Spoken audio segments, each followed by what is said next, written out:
اپنے معاشرے کے ساتھ نہ کریں ایسا، اپنی اولادوں کو خود جہنم کی آگ میں نہ ڈسیلیں۔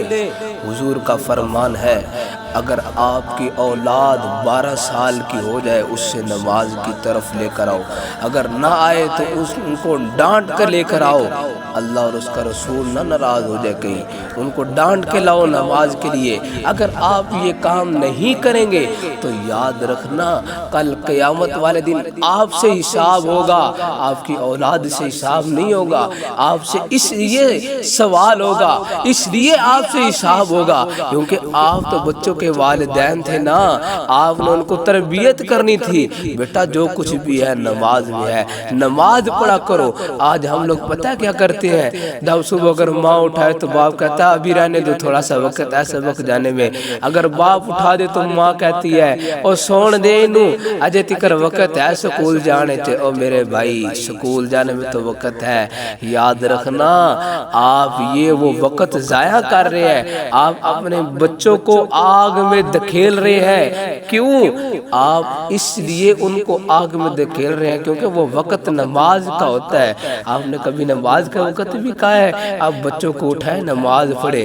جب بھی آپ کلمات نکلتے ہیں تو یہی نکلتے ہیں، بچوں کو لیٹ ہونا ہو جائے اسکول سے، اور بچوں کو لیٹ رہا اسکول جانے میں جلدی سے اٹھاؤ، پھر نہلاتے ہیں، پاؤڈر لگاتے ہیں اور کریمیں بھی لگاتے ہیں۔ کبھی آپ نے یہ سوچا ہے کہ آج ہم بچے کو تیار کریں، اس کو ایسے نہلائیں، اچھے کپڑے پہنائیں اور کہیں بیٹا چلو آج نماز پڑھنے کے لیے چلے؟